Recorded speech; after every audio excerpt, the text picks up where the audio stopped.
Now you can start the recording. Okay. So. Yeah, that's always nice. All right, Francisco, do you want to start in with this or? I'm happy to. Yeah, all right. Okay. Joining the meeting is our attorney, Jennifer Capola.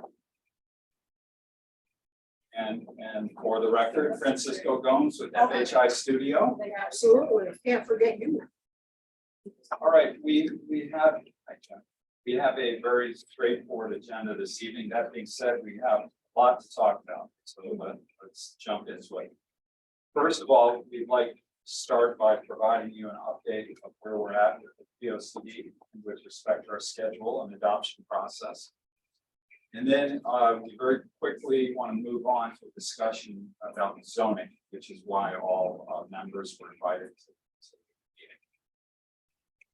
So where we are in the POCD adoption process, we are well into our review period. And as a reminder, more than a month ago now, we shared the draft plan that a few of you have with you, with council and with FOG for comment, review and comment.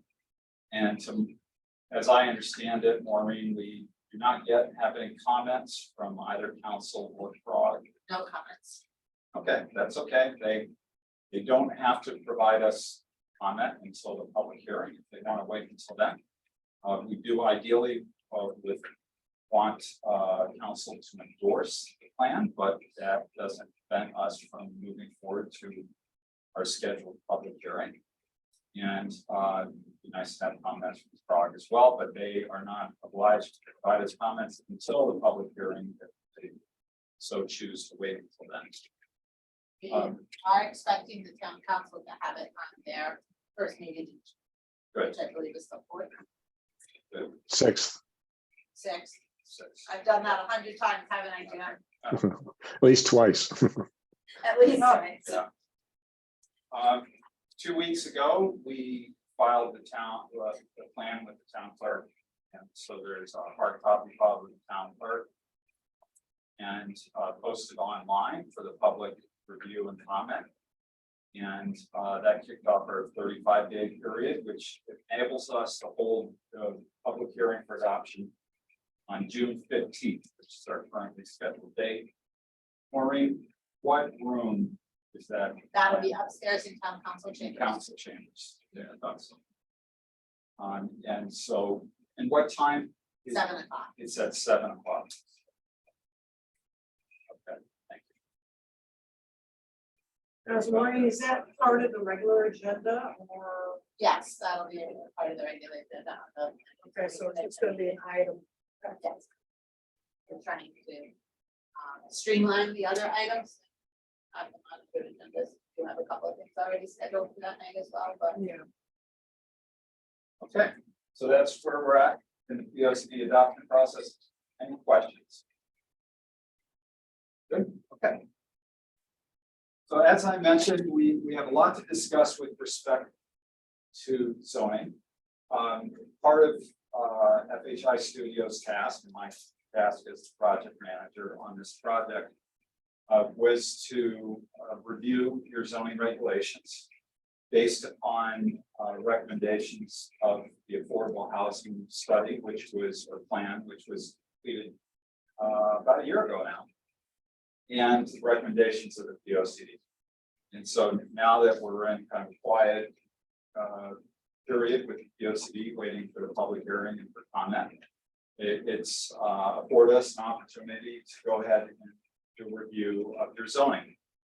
And as I mentioned, we started with the affordable housing plan and its recommendations, and it made many recommendations with respect to areas of the zoning that should be reviewed, specific changes that you considered. And so we've reviewed the zoning with respect to allowing for and providing for more affordable housing in Berlin, and also just a greater diversity of housing. So I'll walk you through the recommendations for the affordable housing plan and refresh everyone's memories on what our P O C D recommends with respect to zoning.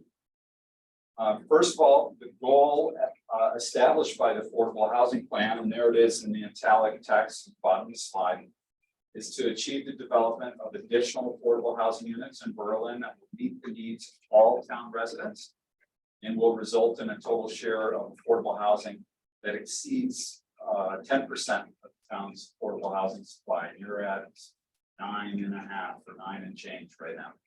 Okay. The Affordable Housing Plan made very specific recommendations, and I won't read these verbatim, but we've got 3 different items on this slide. To evaluate zoning strategies that would help facilitate the creation of deep affordable homes. Evaluate adding other organizations to the zoning regulations, allowing other organizations to build housing for the elderly. Right now, it's just the Berlin Housing Authority that has that authority under your zoning regulations. To ensure that universal design features are incorporated in new housing development, and that ADA compliant and upgradable homes that allow for people with range of mobility and other requirements. Furthermore, it also recommends that we review your zoning districts to allow for a greater range of housing types that may not currently be allowed. To review the BTD zoning to ensure that that zoning adequately allows for the development of housing to support the goals of the plan. To evaluate allowing greater densities in Kensington Core, Village Core 2. Right now, the densities allowed are relatively low. To evaluate potential changes to your accessory dwelling unit zoning regulations. ADUs are allowed, it's very strict, and as a consequence of that, very few have been developed in town. To evaluate potential changes to the PPP district, and we'll talk about that more in a moment. To take a look at requirements for bedroom counts and other unit sizes, requirements for unit sizes with respect to affordable rental units, and to explore extending deed restrictions on affordable housing.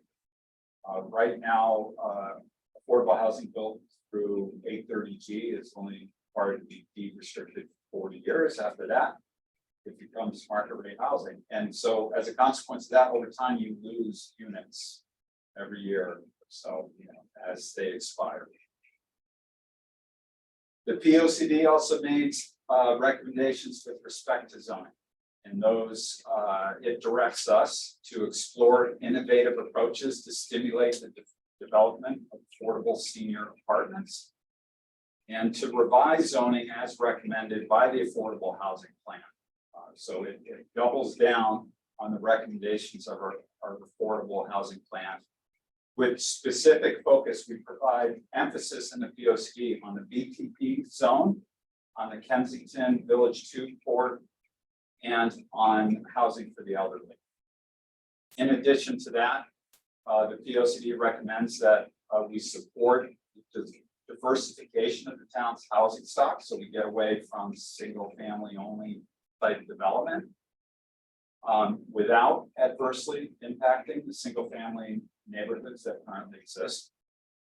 And to ensure that the zoning regulations direct higher density development where you have infrastructure and services to support it. So those are the primary recommendations of the POCD with respect to zoning and housing. So as I mentioned, we took those recommendations and we went through your zoning regulations section by section, the entire regulations, looking for opportunities and options that we might have to follow up and make good on the recommendations of both those plans, which together we developed both those plans. So it's really a matter of following through with what we've agreed upon are opportunities that should be considered and options that should be considered. So we've done that, and I've got a number of them to discuss with you this evening.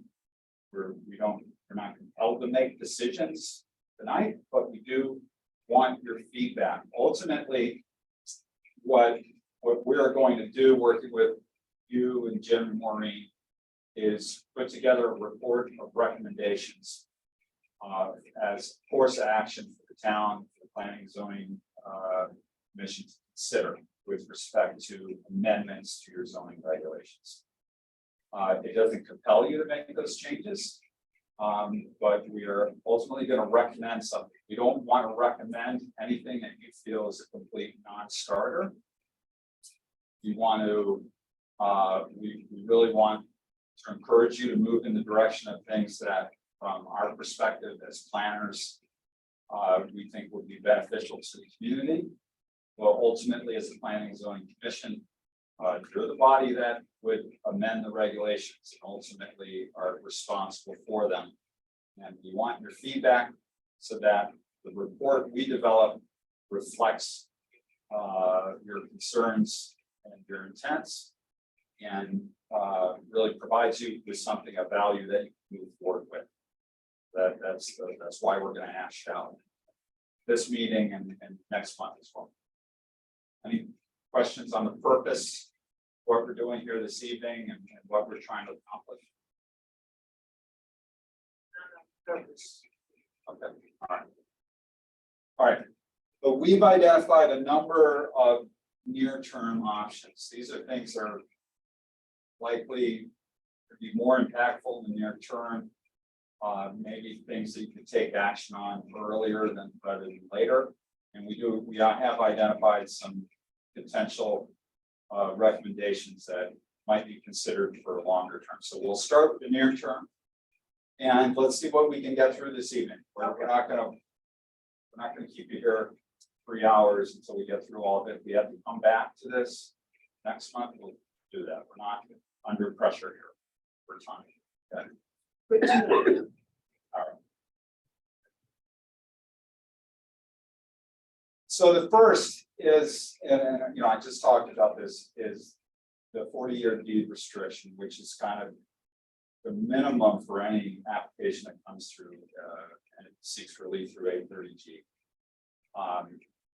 Through your zoning regulations, you can establish a higher standard. You don't currently, but you can. And so Jen, Maureen, and I have talked about, and Jennifer as well, have talked about a higher standard. And what would that be? 99, 100 years in perpetuity. So I'd like to talk a little bit about that now. And then Jim, you've kind of been really invested in this. I'm not sure if there's something you want to talk about, the value of this and need from your perspective before I jump into it any further. Yeah, I could just touch on a couple of things. I think we do have requirements in the regulations now where that require compliance with 830G, which is again, the 40 years. So we have provisions like that, but we did talk in the POCD process about extending those, and the concern that as units lapse, you fall behind. So if we can get a longer deed restrictions, that would be beneficial. And everybody seemed to be supportive of that. I can just tell you from, I did a quick analysis of where we are with 830G, and this last housing appeals list from the state, we did lose a little bit in the percentage area because some of the CHFA units that were, CHFA mortgages, we have fewer than we had the year before. And over the last several years, we lost like 34 units, which, 34 units is 34 units, especially when you're close to 10%, it's really, has a negative impact. And that's just on something we can't control.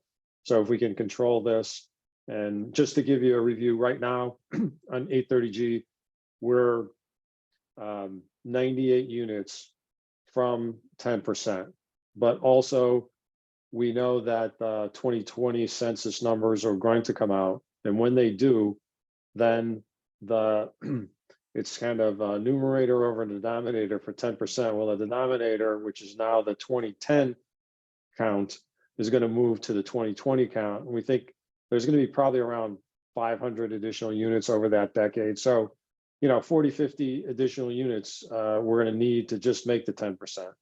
And we know we have the Deming Ridge project, which is 88 units. Now, all of those units will count because it's a CHFA finance project. So obviously that will get us a long way to the 98 we need, but it won't get us quite there.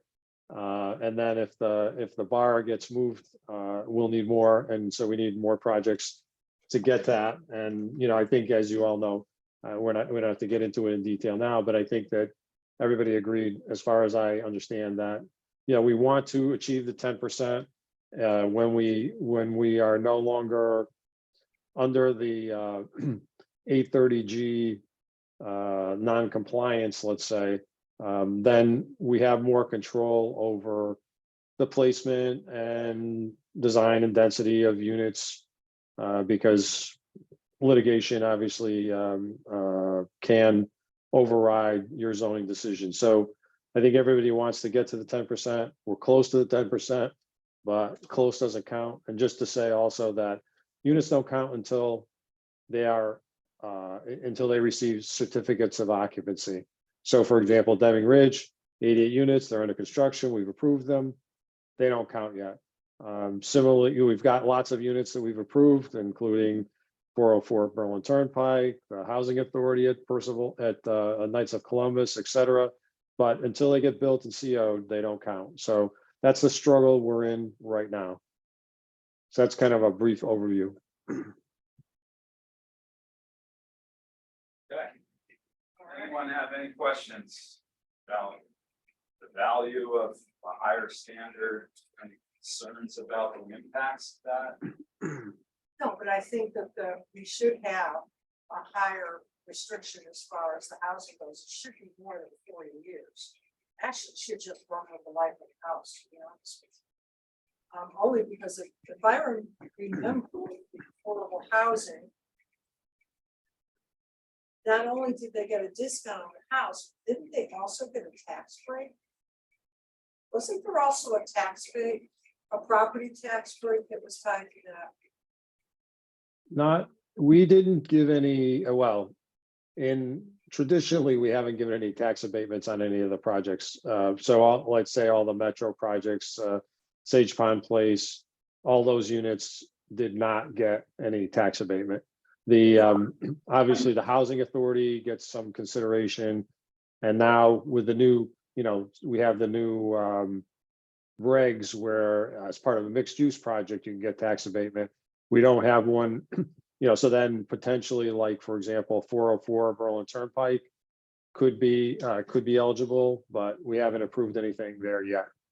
Okay, I think my question was more directed to the single family home within the affordable house. Property tax? Yeah, property. Tax, No, Face value? Yeah, Or I don't think- that's no. right.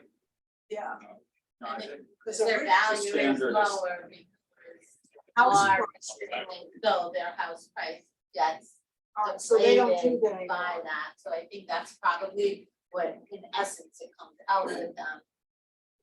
Spending less in taxes than their neighbor because the value of their house is lower because it's an affordable unit. The deed restriction itself. The deed restriction itself is what's lowering their tax bill, is most likely the Right. end result is they pay less taxes on substantially similar house. And with the deed restriction, that goes on the plot plan for the lot, correct?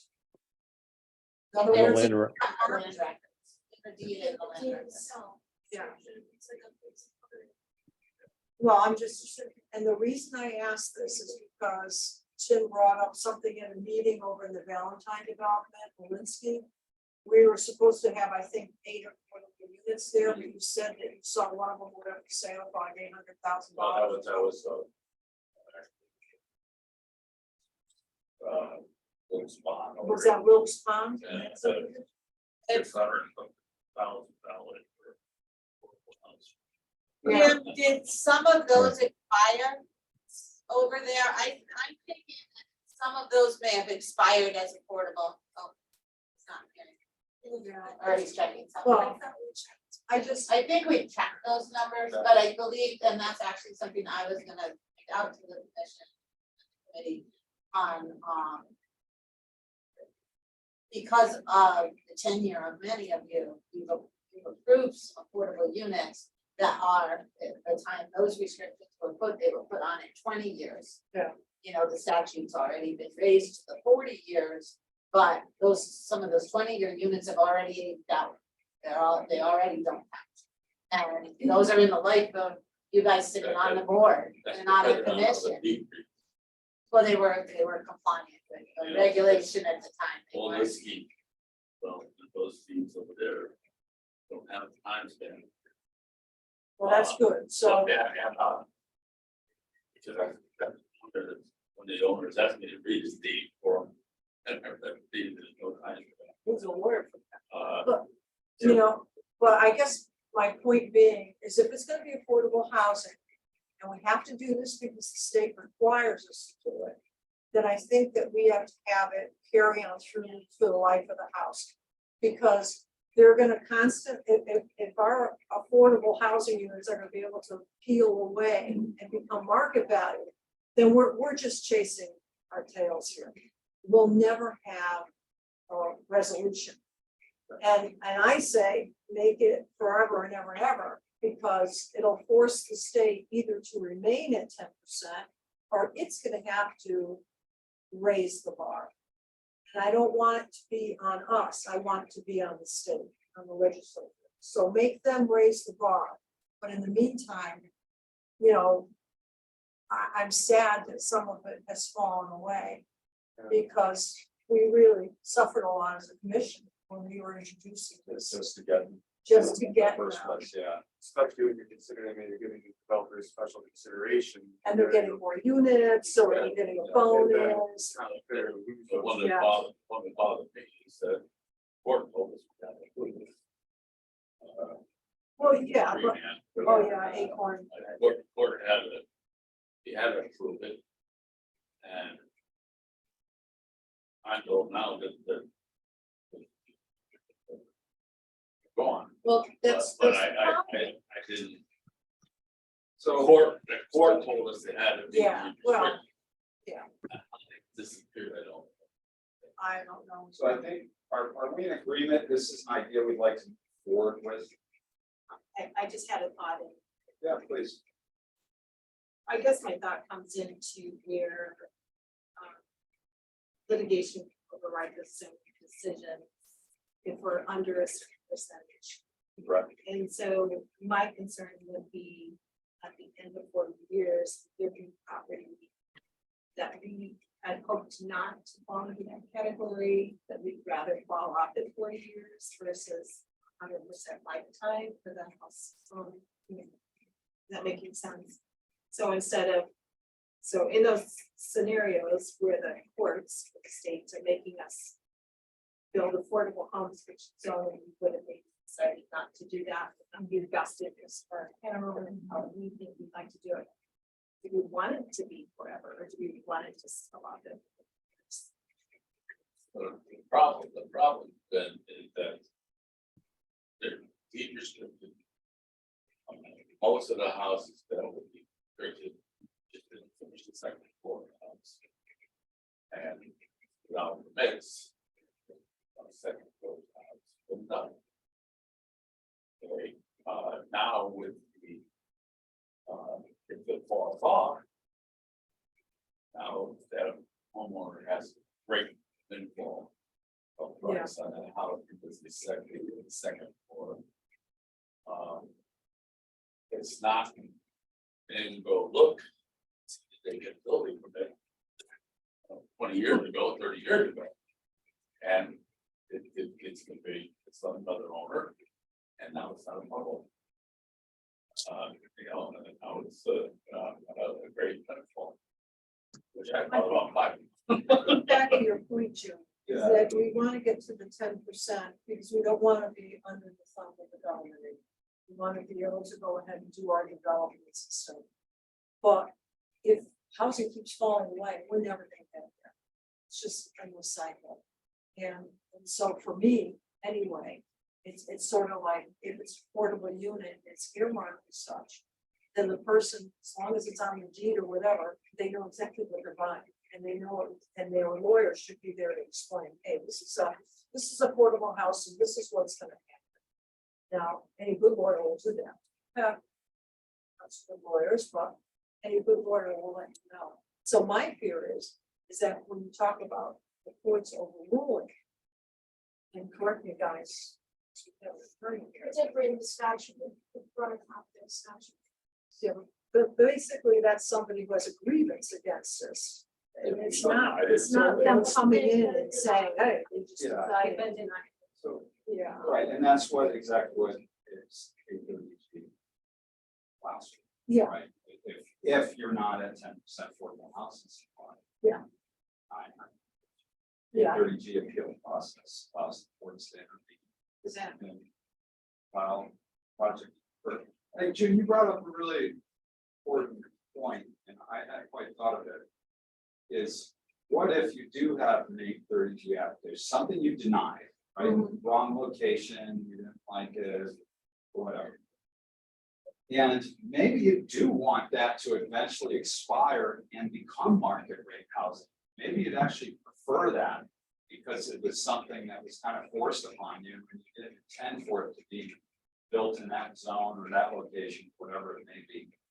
Is there an advantage to distinguishing between projects that come through, are built and allowed by your zoning regulations and having a higher standard for those versus projects that are enabled through affordable housing appeal by 830G and keep those at a 40-year minimum?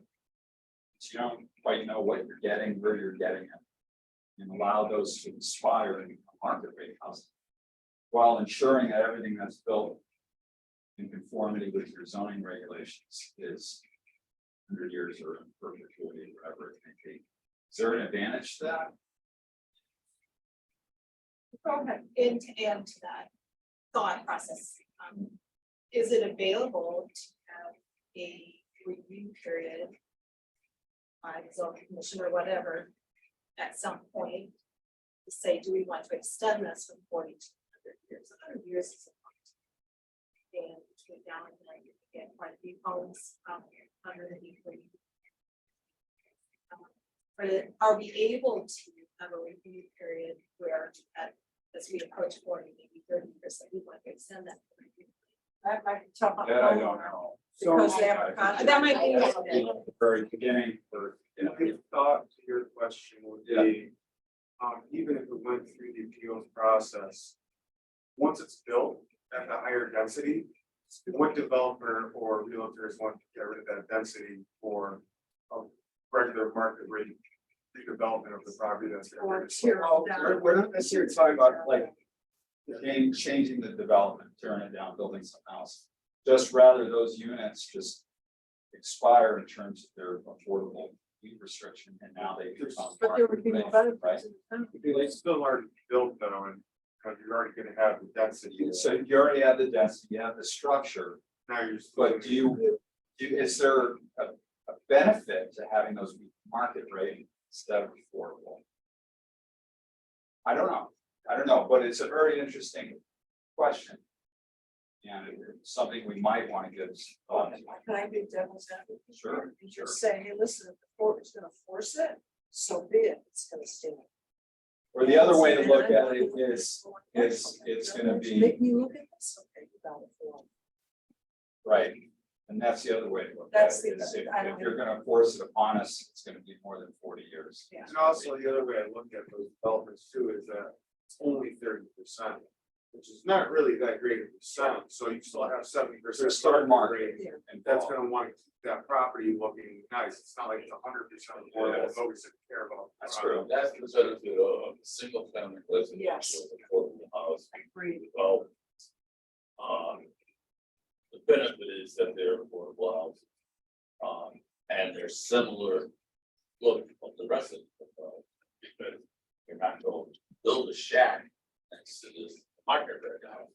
So they're similar looking, and you always have that, that's a plus. Always have that, but you always have that, that's not going to be, gigantic houses, because first of all, they don't. They Yeah. can't afford to be. And the advantage is you can sell it, it's full market value. And people can get in there as their income, the rate that they use for mortgages, qualify for houses. Then it's affordable. I know that there's other towns that, we're blessed because we're almost at 10%. So I feel very fortunate about that, because it lets you breathe a little bit. But there are other towns, down by the shoreline, or Deep River or whatever, or Essex. And they are really scrambling, where they're proposing like an apartment in like 500 affordable units. And I'm thinking, what's that gonna look like? I mean, I'm thinking, it's gonna be pretty nasty. Well, I mean, because they're trying hard to get their numbers up. And so I kind of like how we're doing it, a lot better. The idea of having an apartment that's all pure.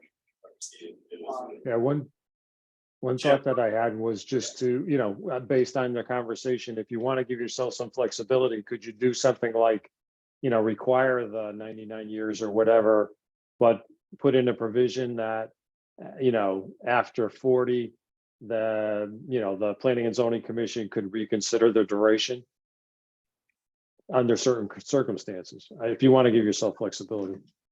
could be required after 40. Yeah.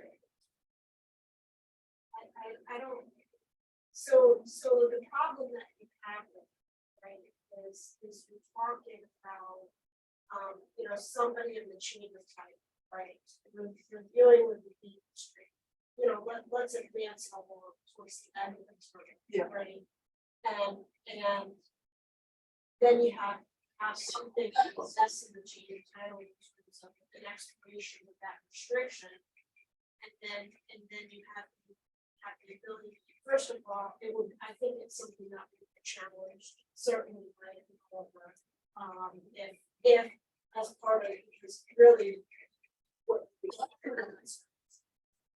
suspenders would be that the addition would prove that it would be reviewed at the end of that time period, right? And I do think that probably would be something that would be challenged. It's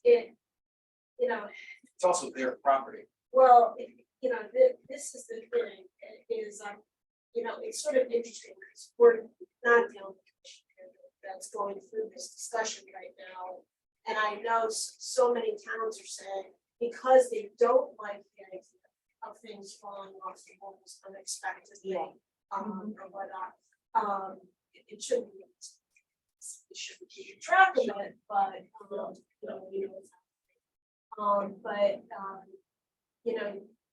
you will hear from some developers, that it is from a financial perspective, just to give you some, discussion I've heard on the other side of that, that it's to restrict it, in the farmers years, that it becomes an issue for them from the financials in terms of being able to then transfer the property. And so. But wait a minute, if it's a single family home, why would that be a burden on the developer? Because houses are bonus for them anyway. Well, just so I can understand, I'm sorry. But ultimately, the numbers is what, and whether it's real or not, in terms of, financials for them, as far as getting funding for a project and so on and so forth. I don't know, I've never had to do it,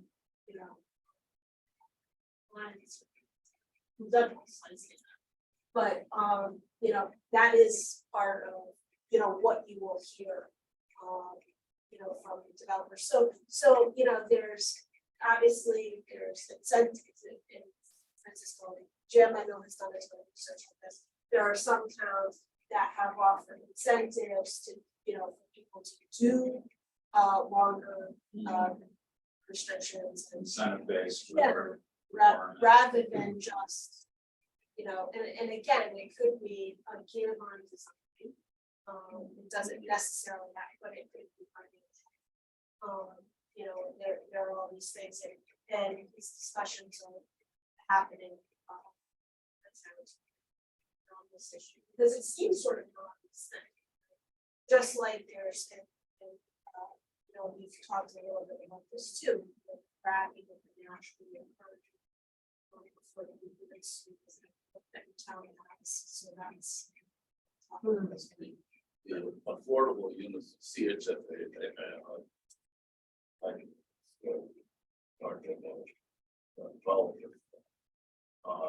some of that stuff going off, then, it's CHFA, wouldn't give them out a lot of money for a long time.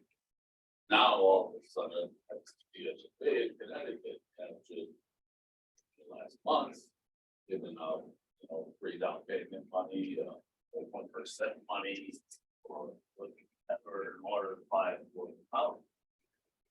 Yet at the same time, you've lost CHFA finance mortgages. We lost them because, we lost them because CHFA wasn't giving out money. And Well, now, how do you, hold on, what do you mean you lost them? Are you talking about Berlin? or Those just properties sold. Right, They sold. and they were financed with a different type of mortgage, Yes. so your count has come down, so you've lost affordable units through a CHFA type, Yeah. And and that's, you have no control over this, totally market. so it's not related to the unit. Or in the financing, Tap or in the finance. person in the finance. finance, So the person who got a CHFA mortgage, Right. for instance, I'll use me as an example. We got a CHFA mortgage when we bought our home. When we refinanced it, it no longer counts. Because we got a conventional mortgage and when we refinanced. So it doesn't count as a unit, but the statute allows the units that are funded or financed through CHFA. So really, those are the people that are counting, or the people's home that is counting as opposed to the unit itself. It's not on the mortgage. It's not attached. I mean, it's not on the attached to deed. It's not attached to the Right. deed, it's attached to the property because that property is financed through. So because you were doing well, wanted to switch your mortgage to a conventional mortgage to perhaps do better, they took it off even though the unit is the same. But the unit was never counted, like it wasn't built as an affordable unit, it was just a house. The mortgages. I just qualified for the cheaper mortgage. Yeah, but, I could do an example. but why would you want to punish people for Well, then, starting with an affordable house and wanting to do better? so that's, so that's a policy discussion, well beyond. Well, yes. We can't It's not control our it. rate. I'm just saying. Right. I thought it was.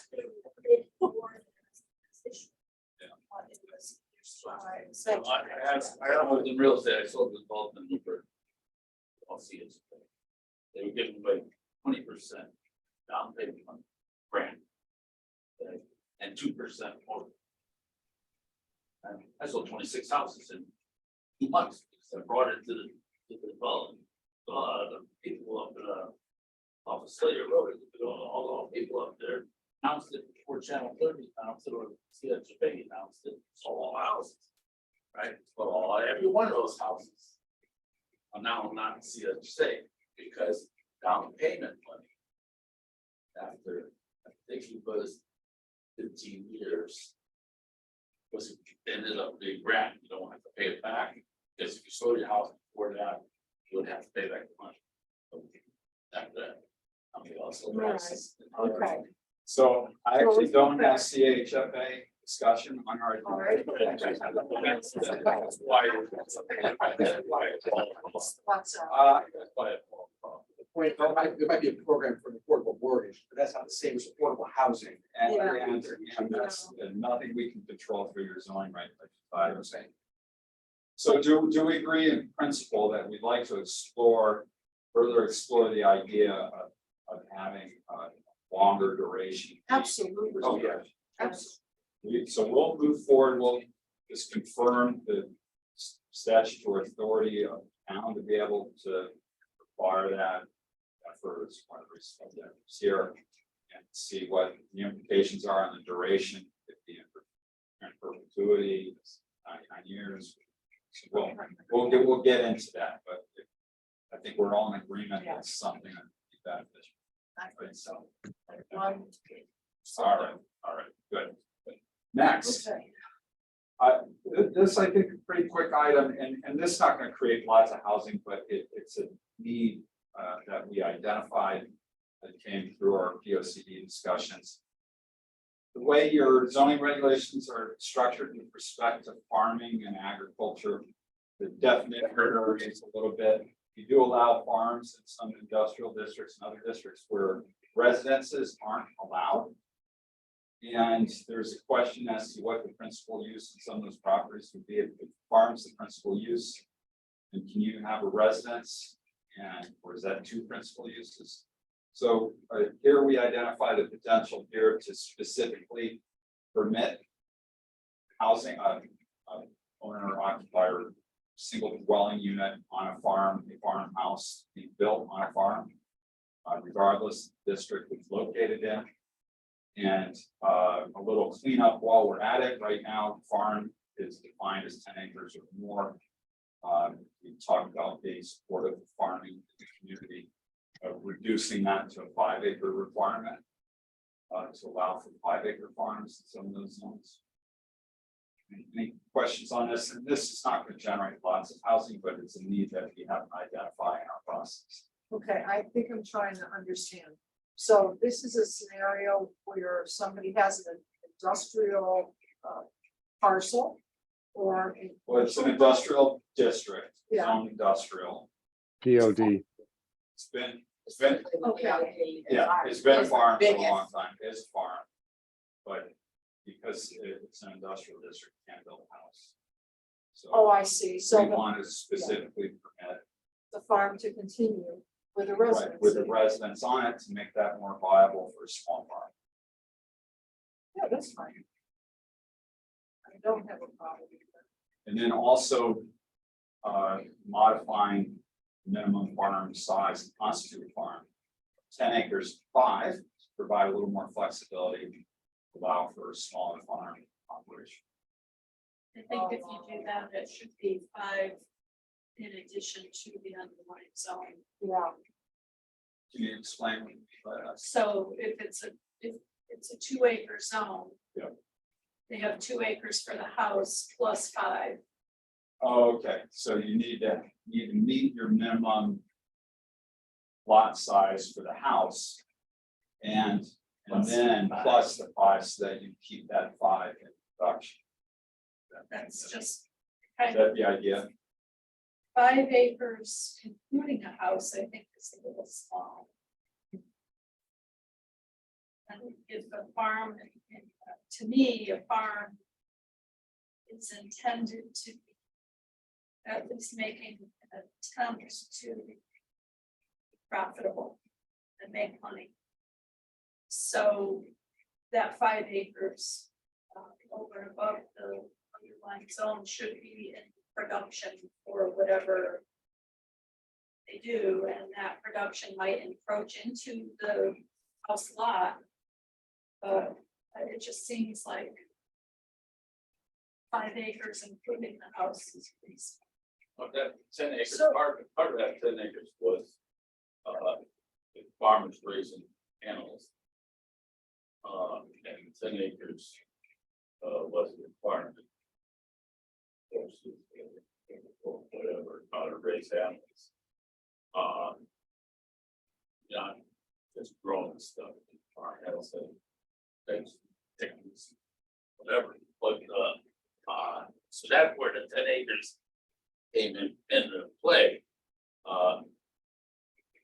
If you had 5-acre block, yeah, when I think of heritage states along to highway, they had a 5-acre lot. They could put horses and farming on that lot. worries if you had somebody who had, a commercial lawn, which is, they was just open, it was zoned commercial. It's always been open. Okay, in other words, it's overgrown, it's, brush and everything else like that. So you can have somebody come in and lease that property. Could somebody come in and lease the property, build a house and farm it? If that's the case, could you have 3 people come in and lease the property? And put up 3 houses, say we're farmhouses, and we each have a farm. So you're Even talking though about it's then leased. 15 or 20 acres. Yeah, I'm talking about, a parcel of property is maybe 20 acres or 25 or even 30 acres. And so you get somebody, and it's just plain, it's all overgrown. And somebody comes in and says, I want to make a farm out of this. So of course, landowner says, well, I don't want to sell it, but I'll lease it to you. So let's say he leases the property and he builds a house on it. Because now it's farm. But could he then sublease part of it to Brian here and for Brian put a house in? And do half of it? I'm just, You're a criminal mastermind. oh, no, Working all the angles. well, because when I get up there, it's gonna fall before us. And we're gonna say, why didn't we ever think of this?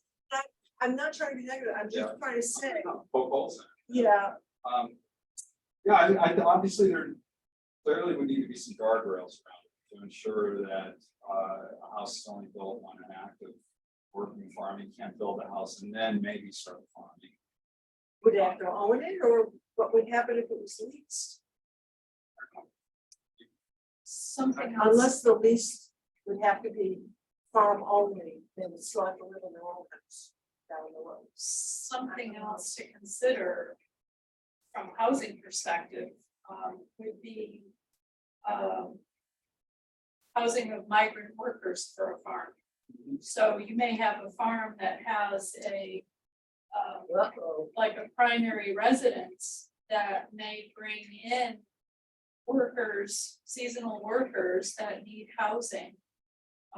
This is something our town has never provided for, but Well, it was I don't legally know done how many, back on the bean farm. what's that? On the bean farm. The bean farm on Norton Lewis by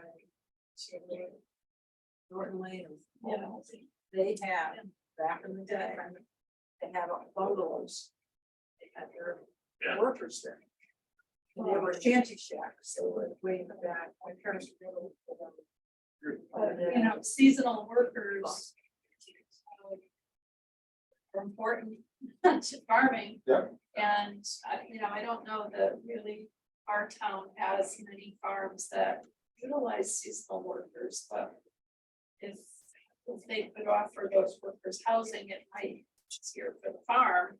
So it might be helpful for the agricultural side and also helpful for the housing side. There's potential benefits there, but as Tom points out, could obviously be abused if they're on. If that regulation is perfectly designed. Yeah. Okay. I would definitely agree with Diane's earlier comment that 5 acre. Sounds just like a 5 acre building. So I think Seems that's. small. It's a little small. small. And when the 10 acres was set, I don't remember it really being anything other than to prevent chicken people from having chickens. Chickens Yeah. and horses and stuff like that. Okay. How many phone calls you get all the time? Yeah, You get also there's a lot. You get that all the time. And they said, no, it's 3 acres, no, it's 10 acres, Yeah. all the time. So that's just a way of getting rid of the nuisance. Practice, a nuisance. Yeah. farms. So the thing is, The we have the it, nuisance practices still exist. Yeah, It's just that, Right. they're like flying on the radar. yeah, 10 acres, it's not going to be in. A more residential. Yeah, well, No, I mean, that- if it's 5 limits acres, quite a bit. it could be a normal residential development. That's a 1 house or 2. Well, and also Everything else. from a taxation perspective, under Farm 490, I think there's a 10 acre 10 acres.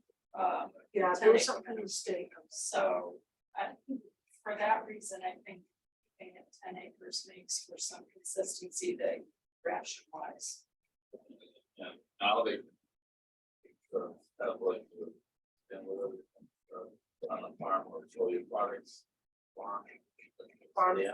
There's Yeah. farm stand, The farm hobby- store. Farm stand, or store, so if you have it down to 5 acres, you have a level 5. Or accessory uses you permit, but it's not, there's not much. Well, but part of the farm stand, farm store and 10 acres. Was the, and I'm forgetting the exact definitions, but there's reference to hobby farm. Yeah. Which.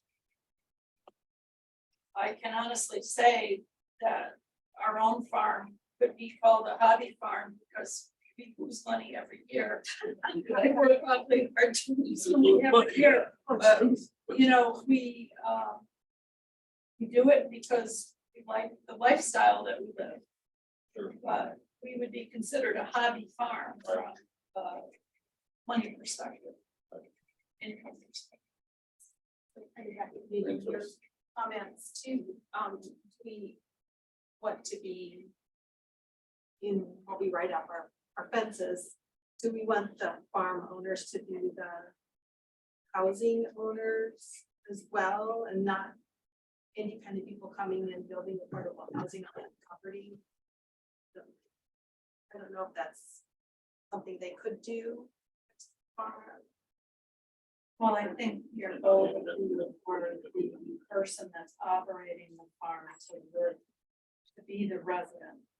Not to be operating a farm and rent the house out to someone else. Well, that's what I was asking on that part, do we want some restrictions on that? So I think we need to give this more consideration. Yeah. So we'll take that back. This is why we're here. Oh, yeah. And this is gonna be the short stuff. Yeah, we love that. Nice. Okay. All right, good. Well, let's keep moving forward. We'll make one of these short. Kensington overlay zone. So I'd like to talk about the purpose of the Kensington overlay zone first. And your zoning regulations identify a number of purposes. Amongst them is to help provide for a variety of housing opportunities in Berlin. There it is highlighted in yellow. And a bunch of other purposes related to the village center and walking around and leveraging transit, that sort of thing. Now I'd like to talk about the constraints to development in the village overlay zone or the village core, particularly area 2. There is currently a 6 dwelling unit maximum in area 2, right across the street, depending where you are behind. In area 1, for area 1, it's 26 units per acre.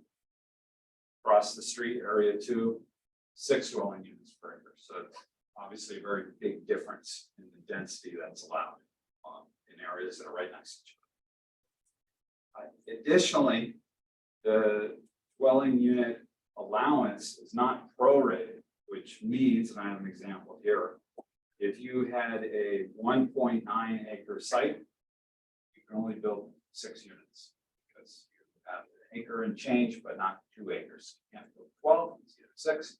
If you can get to 2, you can build 12. Otherwise, if we're prorated, it would be 11 units per acre, 0.9 times 6, works out to about 11, rounds up to 11. So that's a limiting factor on development. And then additionally, you have, and this is something that occurs throughout your regulations, and we need to address it because Public Act 2129, which passed 2 years ago now, that's PA 2021, restricts the establishment of minimum unit sizes in your zoning regulations. So wherever, and you'll see this again and again, wherever you say 1 bedroom unit needs to be 500 square feet or whatever it may be, you can't do that anymore. You have to let building code alone dictate the unit size. So as long as it's compliant with building code, you have to allow it to be built. Now, the market really is gonna dictate that, right? Because building code, believe it or not, you can build a dwelling unit that's down to about 135 square feet by building code. You can fit required kitchen, bathroom facilities, sleeping area, basic dimensions, access and egress, enough window space. You get it down to about that small. So the market, 135. It's about as low as you can go, but it It's a bad. technically by building code, by building that. Well, it's a two-story bath. Right, and you probably have a loft for sleeping, et cetera, but so the market is really gonna control the size of these units. It's no longer can be your zoning regulation, so we need to strip that out. And that's something you don't have a choice. But we still have control over how many units per acre. You do, so you can use minimum unit size in a density calculation. Right, you I can, hate math. you could say, right, which is not uncommon to establish a density calculation based on an assumption of X amount of square feet per dwelling. You can use it in a calculation of density, but you can't require a unit to be built to a certain size. So I'm okay with the idea of prorating like density, but my immediate concern with this area is that we just lost a lot of parking under one of the buildings. And now I don't think those roads are really designed. Now that everybody's gonna be pushed out into the streets and the outside parking. If we increase the density in area 2, I just don't know if our roads can handle that traffic and people are gonna be waiting in the road to try and find parking, pulling in out. I mean, even if you go to the Have on a Wednesday night, you can't find a parking spot or anything. It's already getting chaotic. Area 2 was restricted because of floodplain area and stuff, the river. And that was mostly the restriction why I went there. Is that couldn't build there more because it was flooding and all the cellars were blowing up. And they're still doing it every day. They cleaned out the river a little bit, so it's good for a while until the river clogs up again. But that's the reason why the area was that way. It's not enough land and it's covered by the river. So, yeah. So what are you gonna do with it? The floodplain regulations will still be in effect, preventing development within the floods. So the 3-story, 6-unit building. Business. What else you gonna do? Did you see any opportunities here to amend for area 1 regulations as they currently stand to marginally increase the density allowed to allow prorating of it so that you can build to the actual lot size and not to full acre requirement? I see potential for homes that may already be in that area being converted to businesses. I don't know that or not, or the zone or not, but it's becoming a mecca or center.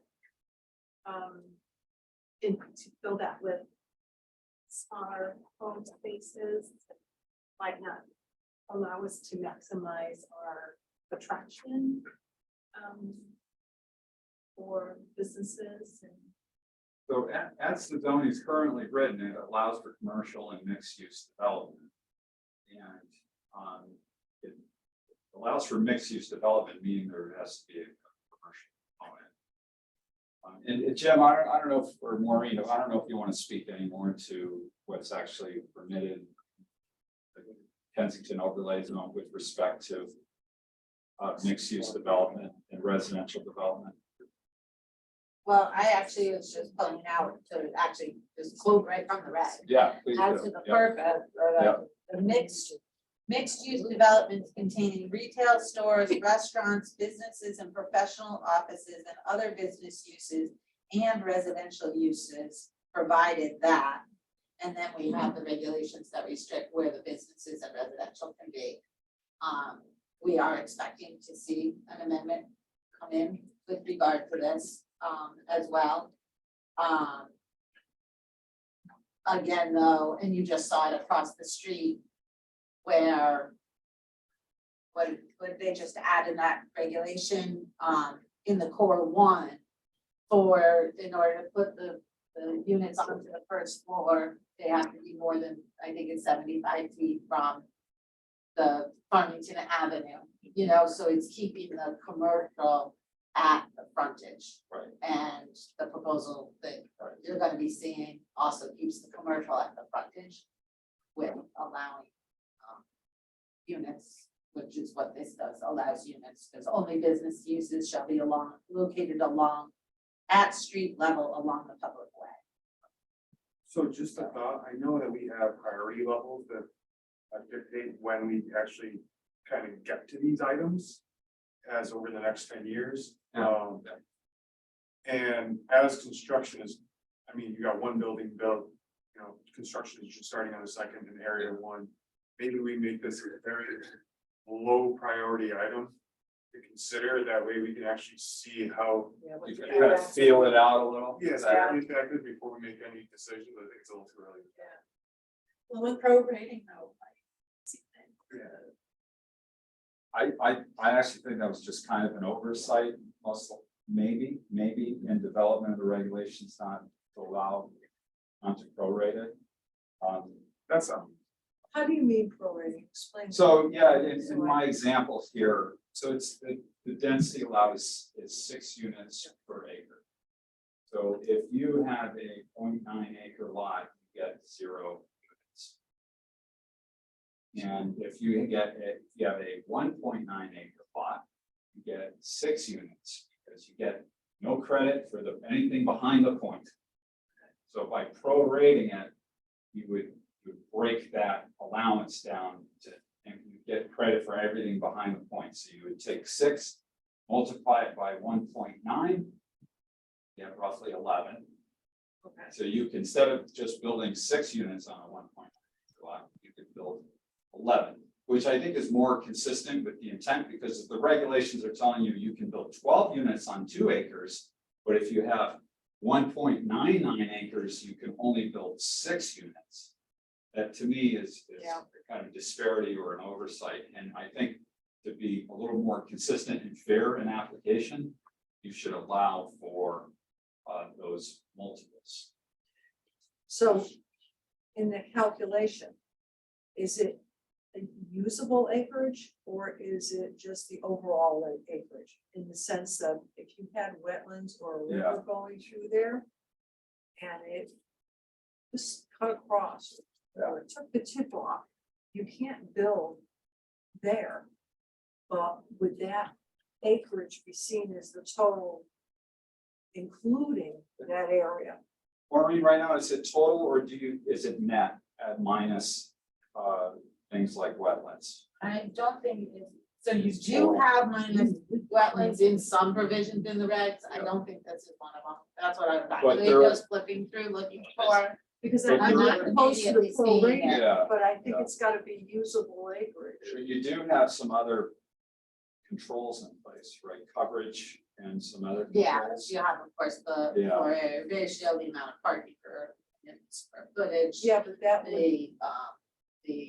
The wetlands and flood regulations themselves. Right, That which- have to, you know, limit. yeah, what but people if, can if, do. if the developer's got the mindset that he's entitled to his units, because that's what the prorating would allow him, because we're trying to be good guys. They could, I don't know, flip it and perhaps say, well, I'm entitled to have this because I have the acreage, so I'm gonna get. Even though half of it might not be buildable. Yeah. Exactly. So, And so that's my other. That's a good point. the area too there, I suppose that the Now, regulation there's was trying to encourage whatever in 1.9 acre, whatever. Encourage house consolidation of lots.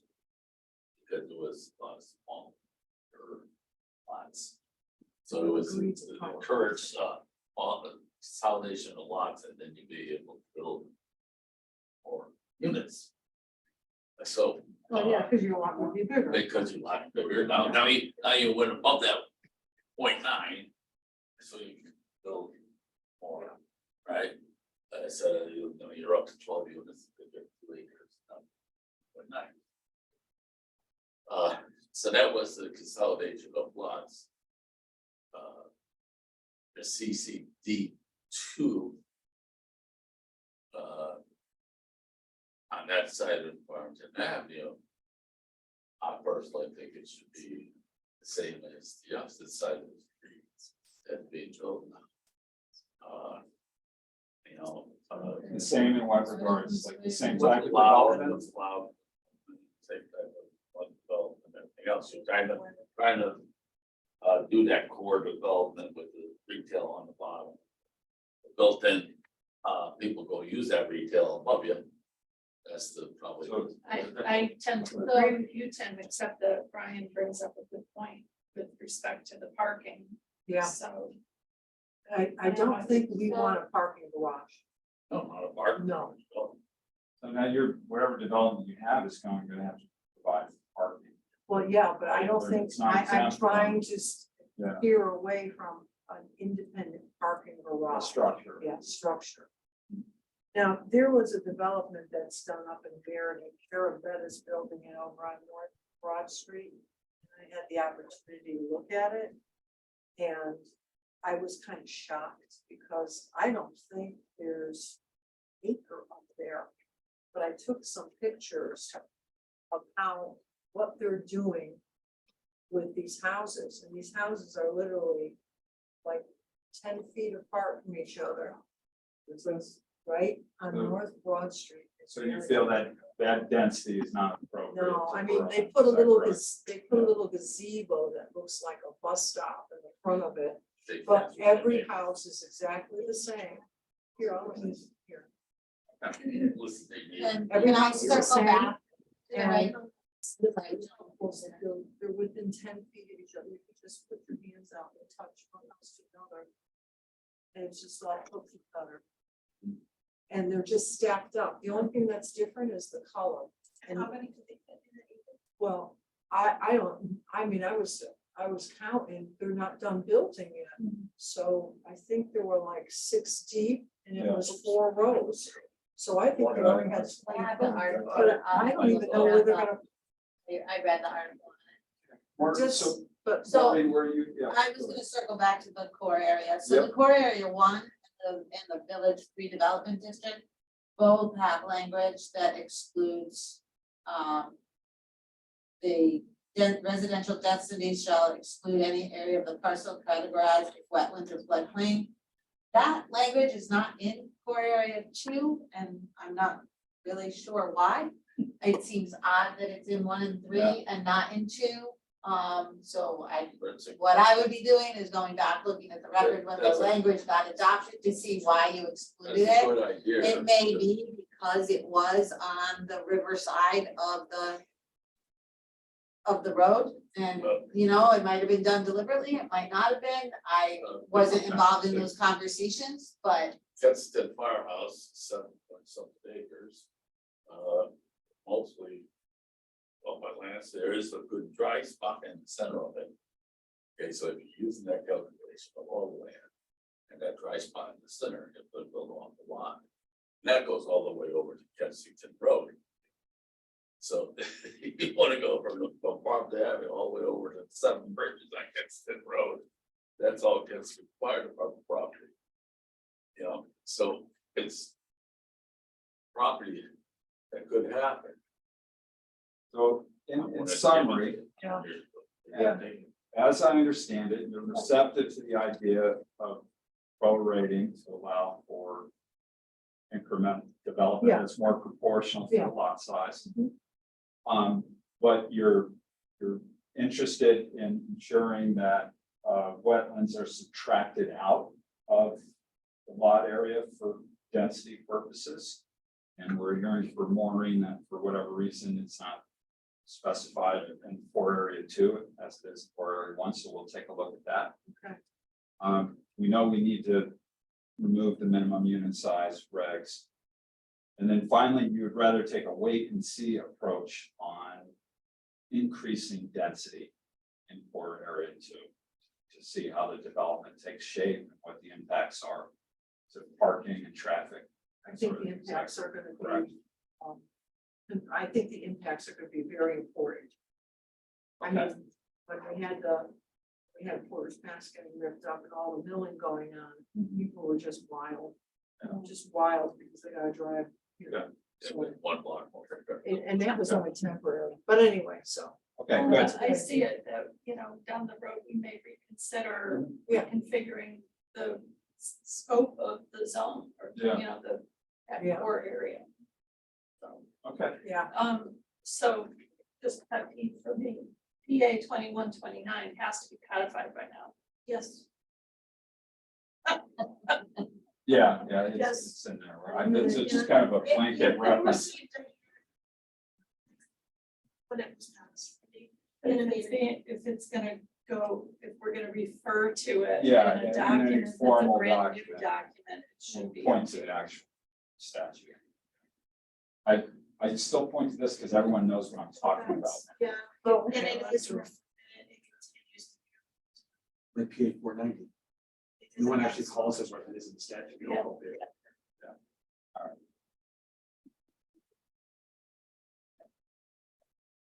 I still don't understand. 490 is a, four names. Part of the farm statute, right, valuation. What was the other one? PA 21. What was that about? There's lemonade, no, that's okay. Restriction. There was a lot in that. Included amongst it was the removal of minimum. Okay, I'd like to talk about housing for elderly persons. The purpose of this use in your zoning regulations is to allow for development housing for seniors as defined by Connecticut general statutes. And currently, your housing authority is the only entity that is enabled by your zoning regulations to develop this type of housing. However, Connecticut General Statute, Section 8.12a does allow for other entities to use state funding to build this type of housing, so it's not limited to housing authorities. And to the extent that you restrict the development of housing for the elderly to your housing authority, you're potentially missing out on development that could be accomplished even with state monies developed by a private, non-for-profit type organization. Additionally, your current housing for the elderly regulations do not specify that any percentage of units be designed as universal access. We know there's a need for that, and there's no affordability requirement in these developments. We know they tend to be geared towards more affordable, but you don't have a minimum affordability requirement. Does senior housing automatically equate to affordable housing, even though No. it's not declared? It tends to be marketed and more, Yeah. particularly in housing authority property, but it doesn't, it isn't necessarily qualifying affordable unit. It should be. Unless it's financed with certain federal funds, or there's a deed restriction, case. Not. Well, the housing authority has had a long time to work on some of the projects. And I'm saddened that they didn't Yeah, really take shape. take up the baton, Yeah. and I'm not sure what the issue is.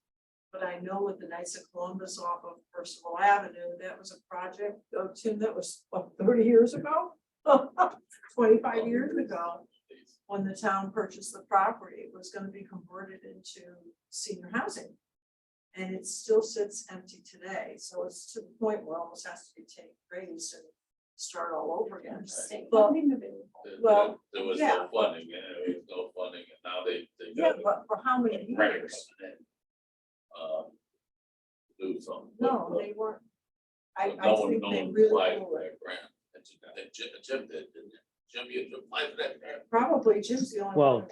Yeah, just to let me give you an update because the housing authority says they have the financing and at the last town council meeting, the council authorized the town manager to convey the property to them. If they have, if and when they demonstrate that they have, they're closing on the financing. They say they've got it. So if they can close on the financing, the town manager can transfer the property. However, involving the Planning and Zoning Commission, Maureen and I were just looking at the 824s after the council action, and we determined that we need to come back to the Planning and Zoning Commission because the project has changed a little bit since you saw it in 2010 and 2014. And so we're going to be, council is going to be sending you an 824 referral for the project, but potentially the project could be moving forward. Let's keep our fingers crossed. Yeah, I'm just, I think it's probably a good idea if we open it up to site vendors as well, as opposed to just the housing authority being the only ones that can. So With the senior housing, making good progress here, because that brings us to the options. yeah. That's good. So option one is to remove the limitation or the restriction to the Berlin Housing Authority and allow developers to provide housing on land sold by the town for such use. So the town could still kind of remain in control of this process by selling land they currently own or by acquiring land for the development of such, and then selling it to a developer for development. So it still puts you in control of where these types of developments might be developed. I like that idea, but I think that we have a lot of open spaces that the town of Berlin has acquired that should be protected as open spaces first, that way we don't have parks turning into apartments. Most of them are. So the town currently, right now, anything that's not restricted has the authority to sell it for whatever purposes. To sell it to raise money, to sell it for development, to develop it themselves. So we're not enabling the town to do anything that it doesn't currently already have the authority to do by opening this up to a developer other than the housing. Other than that, Yeah, we're not changing. we might be giving a little bit more incentive though. Well, and that's exactly the idea, is to provide, All right. provide a little more incentive to build some of these projects. So technically speaking, the town could turn around and sell Pistol Creek to a developer who comes and says he's gonna do senior housing and he's gonna do, I don't know, 350, maybe 400 units. And there goes your park. Right? I mean, Yeah, I technically, mean- if the town decided, well, we're gonna dump Pistol Creek. Well, if It's it's probably not, not development rights. if, first of all, assuming it's not, and I don't know what sort I of don't know, protection or yeah. covenant there is on that property. Assuming it's not protected, the town can very easily just decide to sell it tomorrow because they don't want to maintain it and they'd like to meet a budget shortfall, right? So this is really changing. And we don't, none of us want to suggest that would ever No, happen, yeah, right? Yeah, But hypothetically, we wouldn't be enabling anything that the town doesn't currently have the authority to do with property that it owns. We are just providing an option that the town would allow a developer other than the housing authority to build such project, and we would stipulate that such project could only be built on land conveyed to the developer by the town.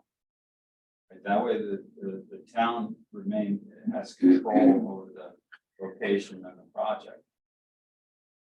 Well, I like the idea.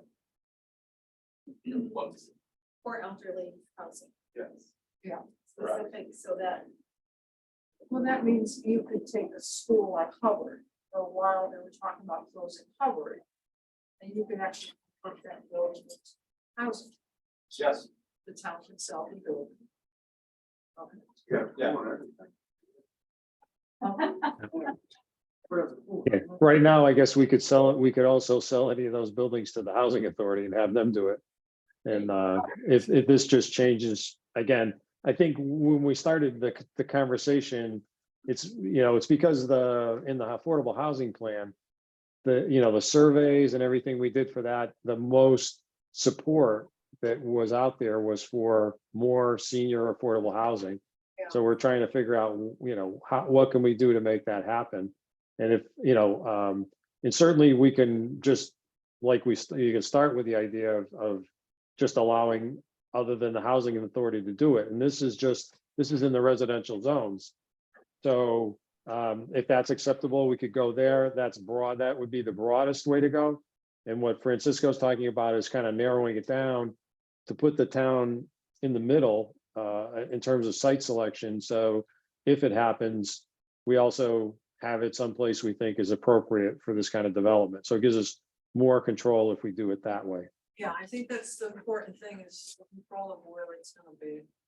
And If the developer comes with a city housing, development, city house.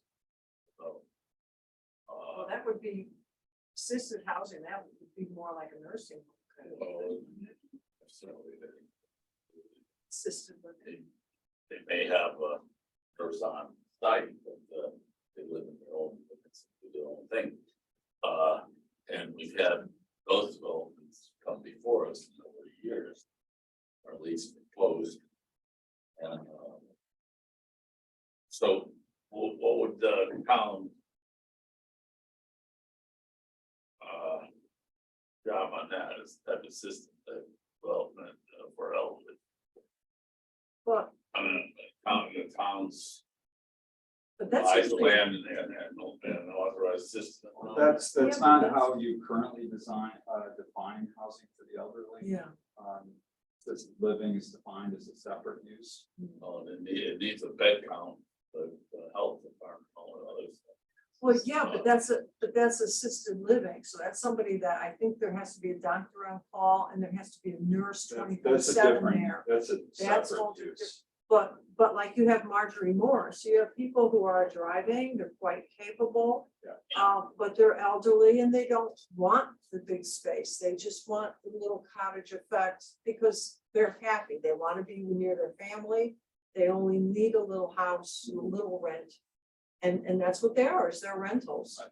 And their waiting list, I think, is 3 or 4 years long. So, I mean, Longer.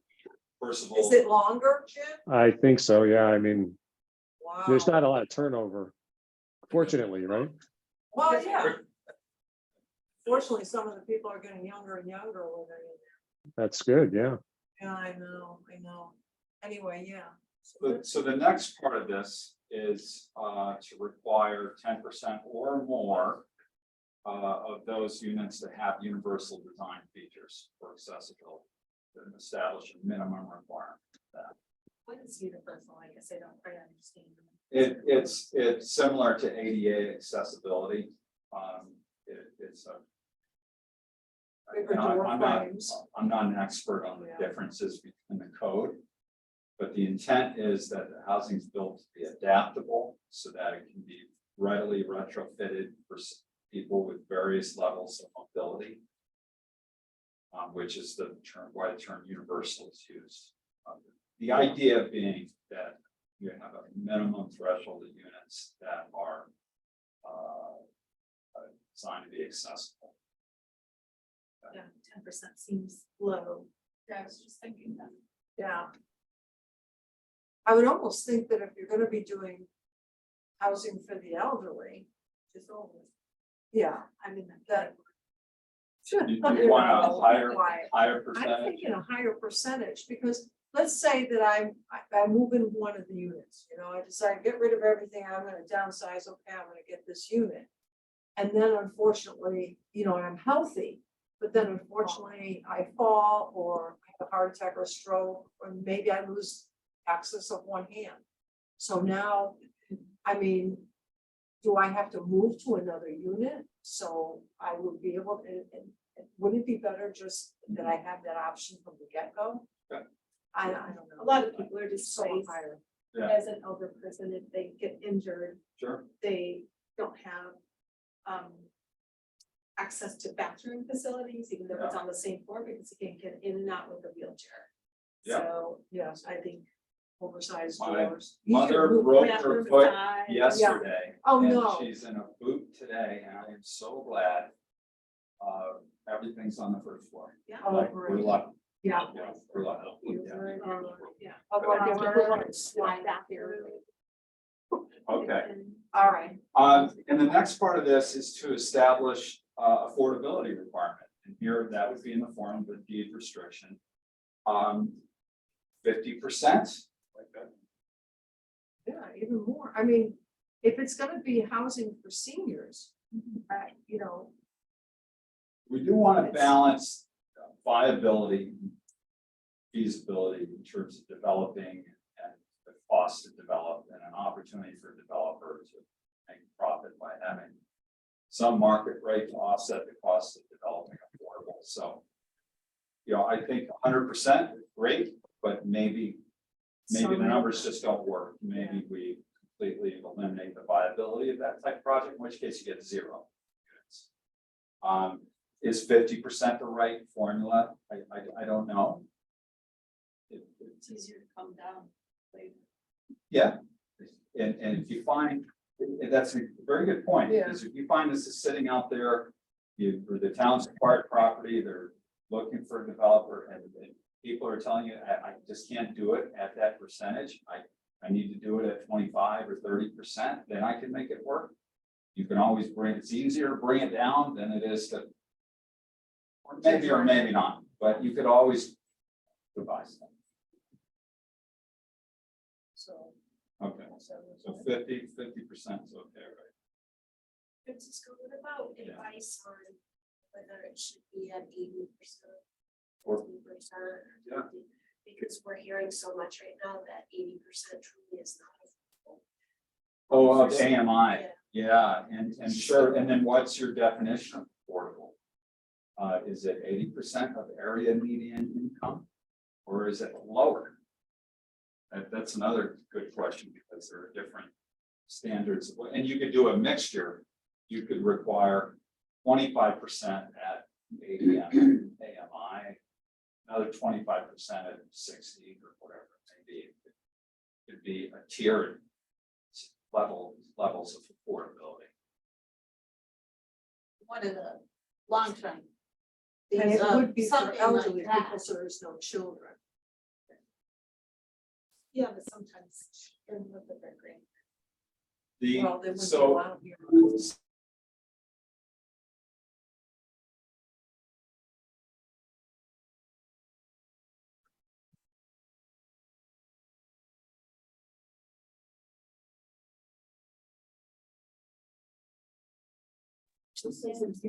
Jim, Maureen lost power, so she's Okay, getting that hook back up, and I, can you? I will Can you- transform it. No, I need to change my mic. I can hear you. Hi, Jim. Hi, Steve. Correct mic. Well, that's the statute. The whole reason I. Yeah, well, you have the, G has the actual burden. Jim, can you hear me now? Give me a thumbs up if you can hear me. Okay, so Jim can hear us, which means Stephen can hear us too, so we can. Yeah, I can hear you. While Maureen's working on this. Recording in progress. Okay. Now I need to turn on.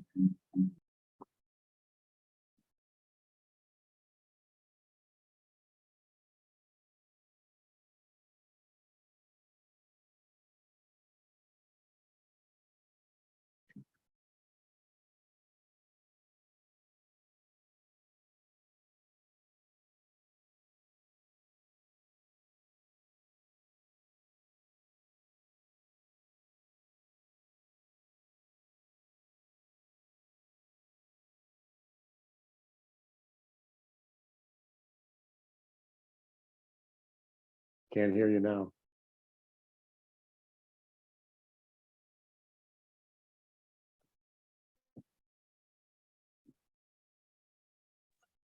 There we go. Is that better?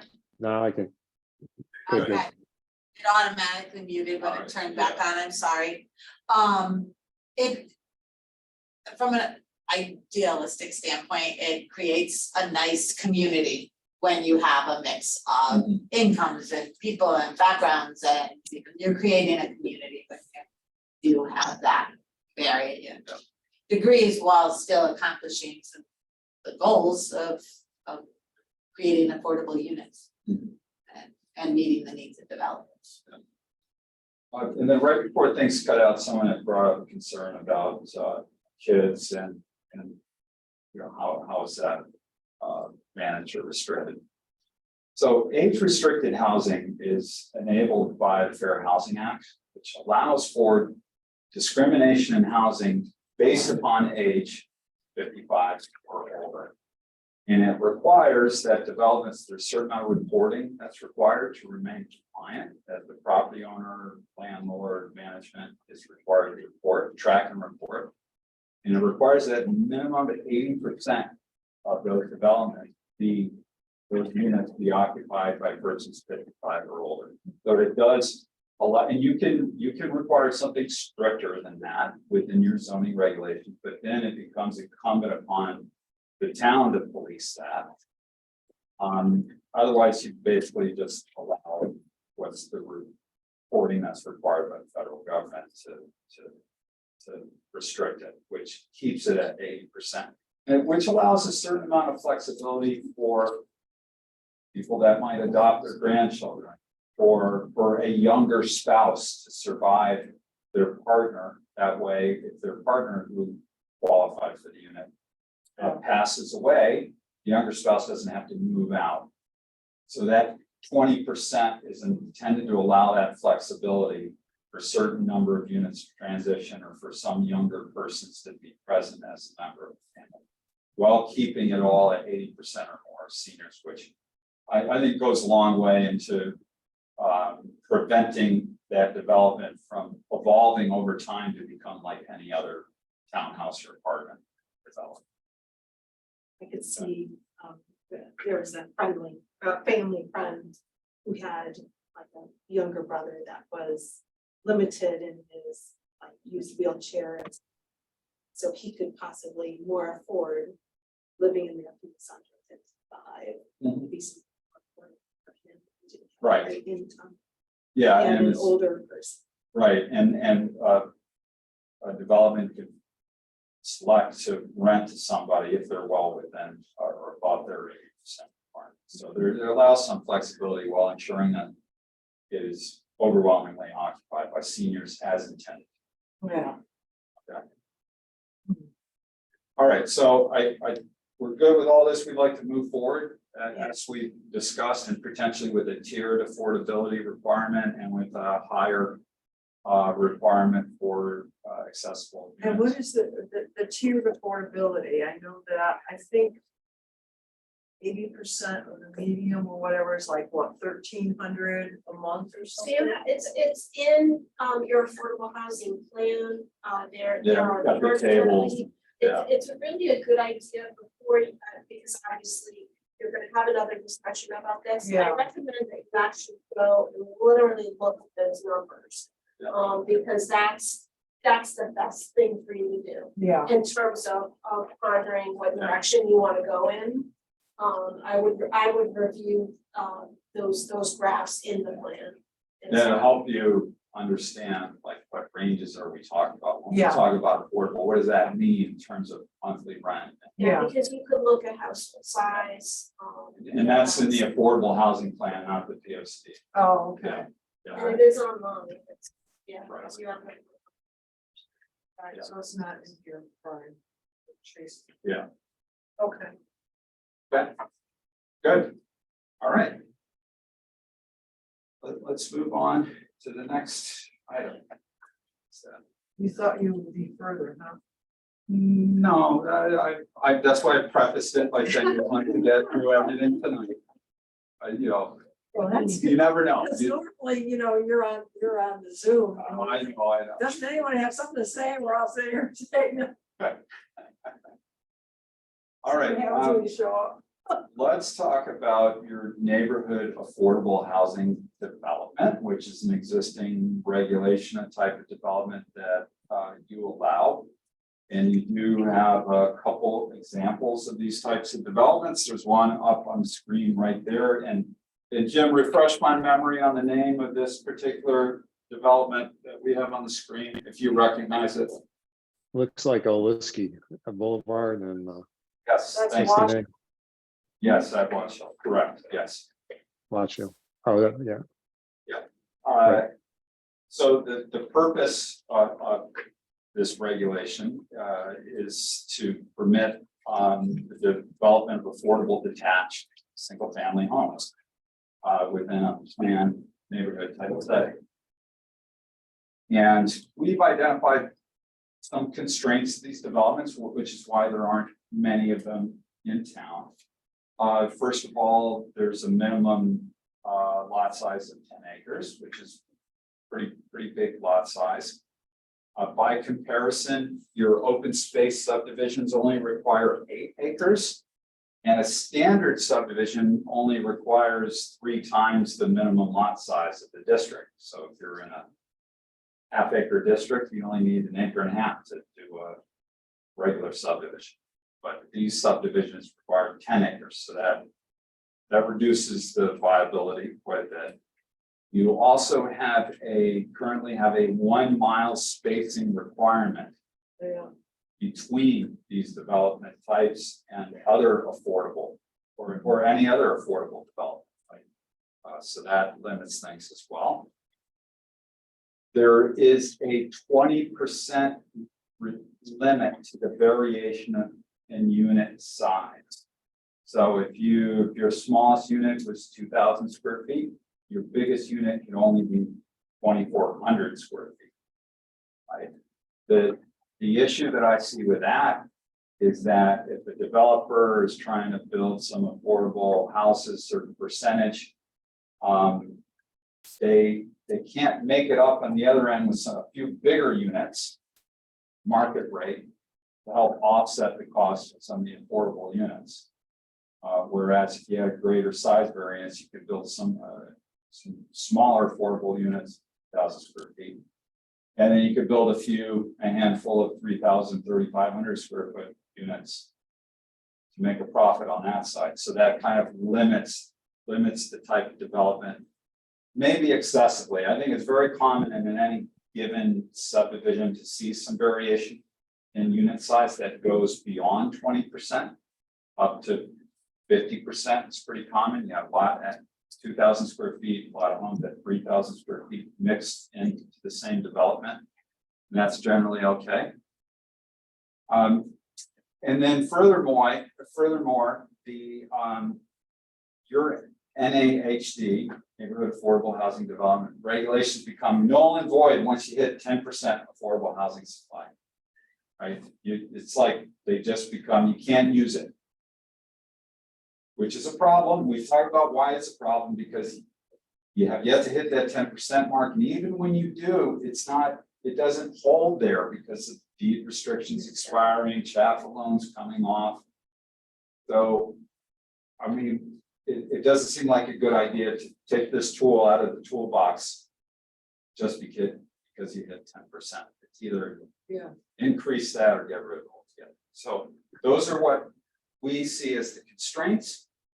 And here are what we see as some of the options for addressing those constraints.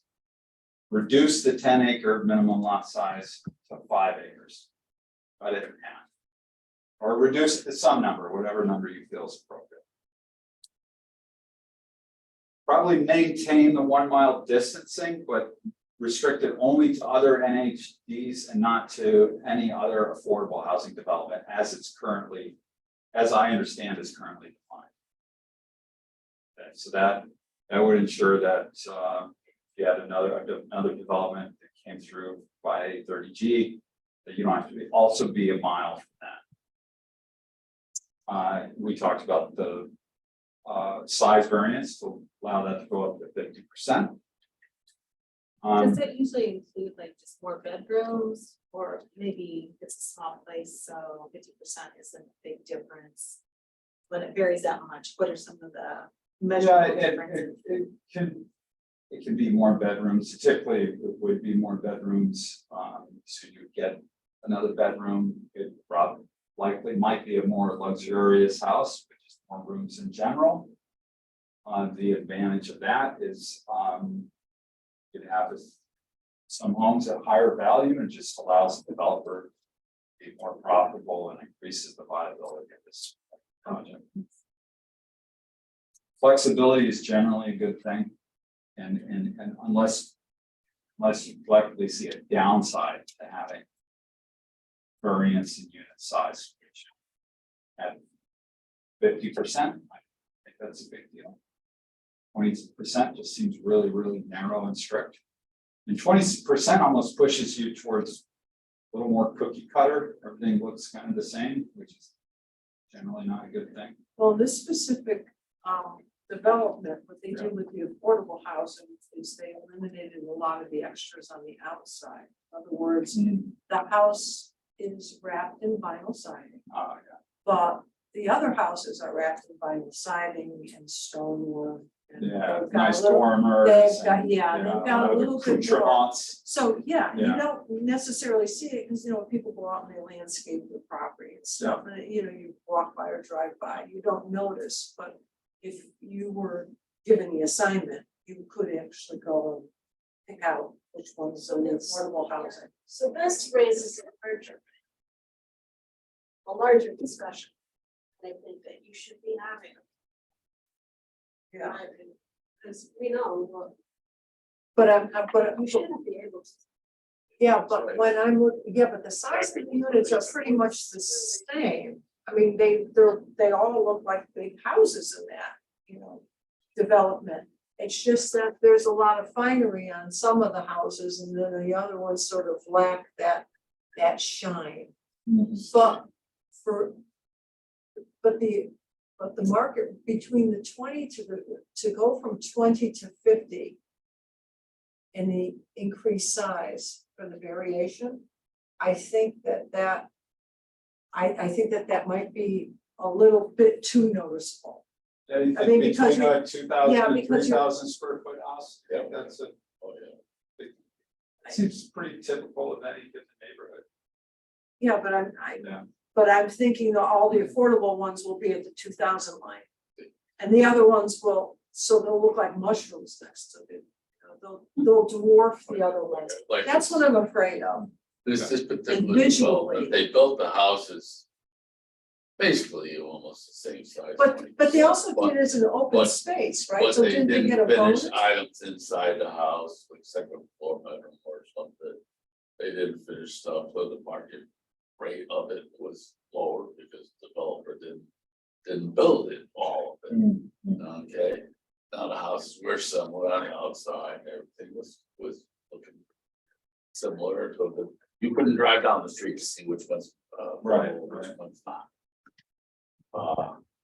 But over the years, like I said, they built that second floor. And they finished it off. Without the building. And they don't like the zoning guy, the guy doing the rebuilds, they don't let him in the house. So they never know. Yeah. And that's exactly what happened. And then when the years expired. They sold it for the market rate.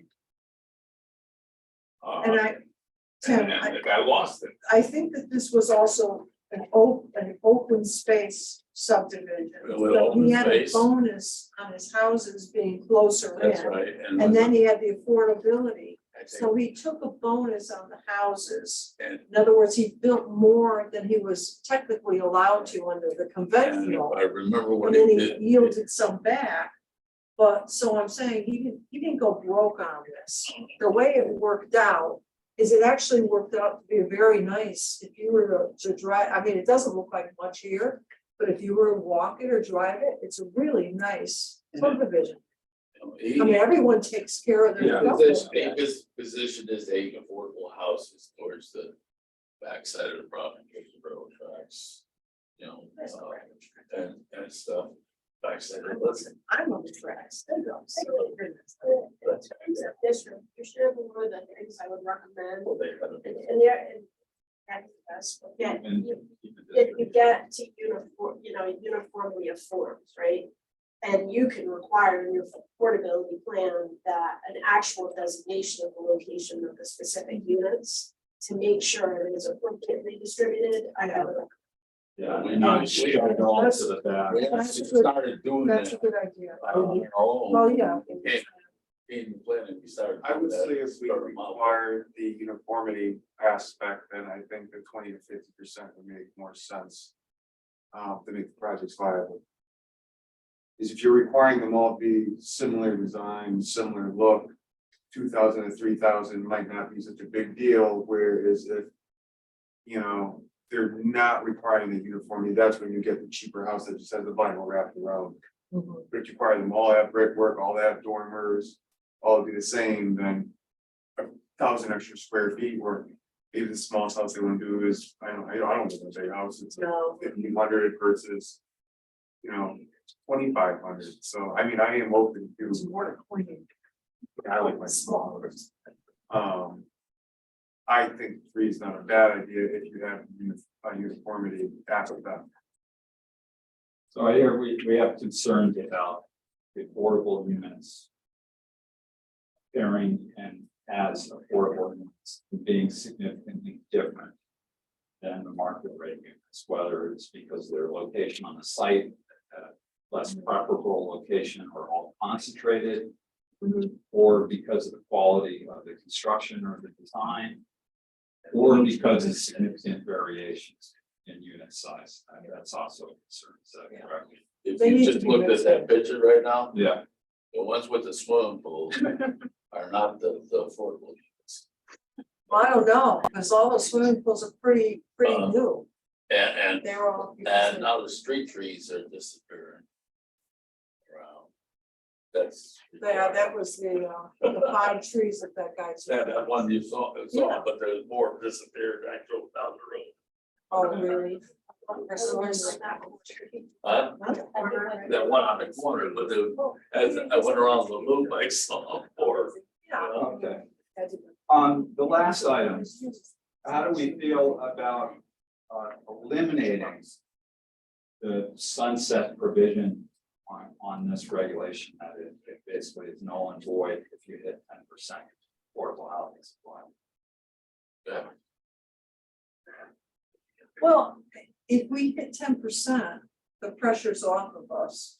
And I think, don't we have more scrutiny as to what Well, we you, can take on? once you hit 10%, 10%. means you're not subject to a Yeah, affordable so housing nobody can appeals. come in here wagging at me. But when you build more units, population goes up, your Well, yeah, calculation goes wrong. And you have a regulation that allows.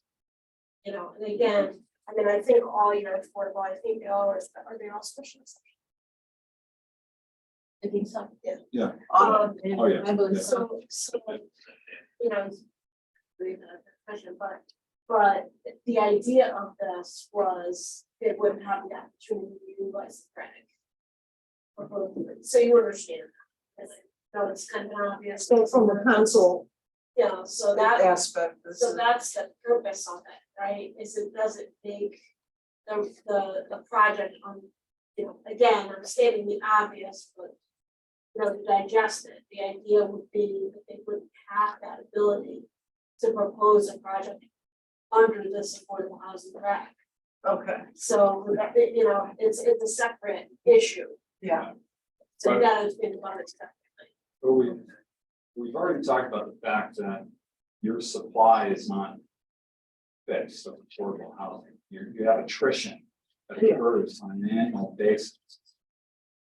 And in light of that, you may hit that 10% mark, maybe you hit it next year, and you're floating there for a long time, and maybe you're dipping back below.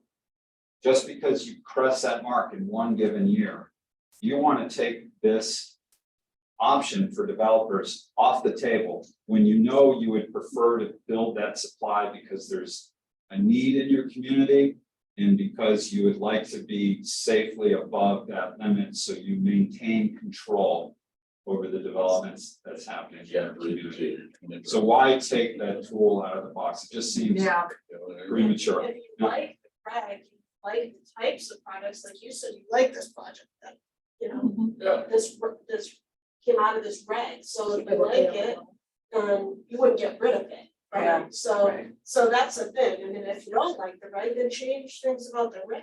I mean, if there's something about the, you know, the design of the projects that result that you don't like, then change it. Yeah. But, you know, don't make it. I think it's bad, again, because you don't have control over some of the losses from OS, you know, it's, you know, it's Yeah. entirely up to you. Okay. No, makes sense. And yeah, And there's limits, you know, Yeah. and again, above all, you're looking at, well, where could this be built? And, you know, and Jim's been so good in terms of identifying, you know, what are the properties that are available, that was part of his analysis that he did for you, if you think back going now. Gosh, so many months ago, I know. but, you know, that's the thing that you always take into account. You know, what properties are there available within the districts where this is allowed? Yeah. So. And the other point would be the first point, reducing, I would just ask everyone to think about that, reducing 10-acre lot size down to 5. For the affordable housing development, neighborhood development. So, I mean, I'm not sure how I feel about that. I think I'd like to see where all my 5-acre lots are. And I'm just trying to figure out how that would work. But yeah, So Go 10 one, to 7, or you go 10 to 6, it didn't have to go 10 to 5. well, yeah, but I mean, I'm just looking at that point number 1. I'm just thinking about how did reduce it down off of the 10 acres. How does that impact? How's that gonna fit in? What are we talking about? What parcels are affected? And how many houses would you now would be on 5 acres? We talk about 5 acres aren't enough for a horse, but now you're saying that 5 acres is enough for an affordable housing. You don't, so, I mean, I'm just, So what's the right number? yeah, I'm just wrestling with that, so I ask everyone just to think about that. And you do, if I go back, you do allow for open space subdivisions, you have a minimum lot size requirement of 8 acres. Right. So if you want to be consistent with another regulation that you have, you know, it would be 8 acres would be, seems like a more consistent approach. Okay. Well, this, it was open space. Subdivision, right? So. It was no, open this is space subdivision neighborhood affordable housing. and affordable. It was I both. think it has a requirement. The open space subdivision and affordable subdivision. Because they donated a bunch of land on this. It was like a kettle pond or something. Kettle pond, yeah, kettle pond, whatever, yeah. Yeah, That'll pop. What the heck is Yeah. that? kettle. Oh, it's land left over from glacial. Yeah, Oh, okay. Yeah. I'm talking about glaciers we got a now. couple. All right, we have to zone the glacier. We got a couple of them. The glacier cannot be more than one Not acre. not coming back anytime soon. So, And it a can't use question. Main Street. The question I have is, and Yes. I might have overlooked it or just being new to the commission. Mhm. Does it limit how many houses are in that space? So from acres, how many houses can be built versus? Yeah, there's a density maximum. Okay. I don't have it in front of me. But it is part of that. Yeah. That's fine. There's a, you know, coverage maximum, density maximum, so you Okay, you're probably looking at about the maximum density that can be built under this regulation. okay. And it does not greatly exceed what is allowed in a normal subdivision. It's a pretty marginal increase in density. Yeah, what it allows them to do is pull the development together, so your cost, your infrastructure, your roads, and everything else Right. becomes less, because now the houses aren't 1 acre apart, they're actually maybe half acre apart. If you reduce it to 5 acres. Then automatically things 1 acre subdivision because. you're not gonna be able to build a house on 5 acres. And you go down a half acre subdivision or R15 subdivision. I just wanted to- So the zoning in the areas go, I can't cut it to whatever you can build on the property. I think that's why the it's on there. Well, 10 acres sound like a nice round number, kind of, let's try this Yeah. and see how it works out. And it's a pretty good sized lot, let's start with that. And I think, and I don't know how, Maureen, do you know how long this regulation's been in place? Probably How- like how 20 far years. back it dates? I think it's the nineties, Okay, early so nineties, mid nineties. 25 Yeah. plus years. Only a couple developments. So what is the constraint to that? Is it the lot size requirement? Is it the spacing requirement?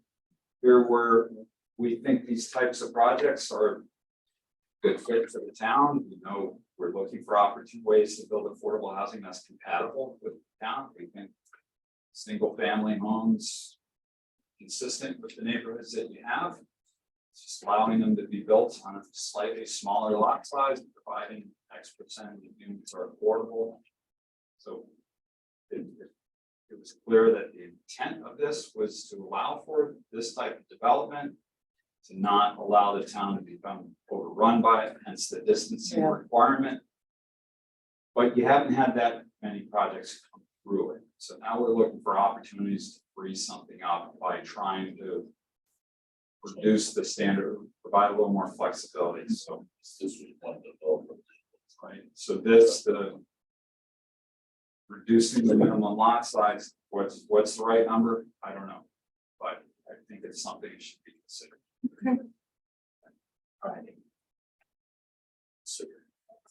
It may also provide the opportunity for, and something to consider. But for the affordable units to be scattered more throughout town instead of only in certain developments. It then provides the opportunity for, you know, where you have a smaller subdivision to have a unit or two come out of that, because it's only a certain number of units. And okay, the houses be a little closer together, but maybe it'll be, instead of the open space subdivision, it's this instead, or another option. So another option, another tool in the toolbox, as Francisco has said many times. So just something to consider, that it scatters. Yeah.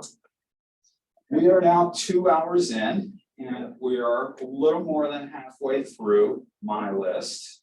We can push on a little more. We can agree to resume where we leave off here next month. I'll put it to all of you. What's the next item? Well, are we changing subjects? Well, no, that's if we only have 2 to go, let's push through, right? Well, let's go. First of all, what's the next getting item? fast. Is it gonna be a long conversation or not? I'm also getting tired. All right, so the next item is to talk about the R7 and R11 districts, All right. all right? I vote that we, That's a long one for me. All right. we hold it off. I don't Following know, anyone else? following that would be a discussion about accessory dwelling units and modifying those regulations. That's okay. After that, it would be talking about your planned development district regulations, of which you have 0 developments that have been built through that regulation. And then the BTP zone, hotels and motels, conversions of those properties. Right, I know that one will On that one. generate some discussion.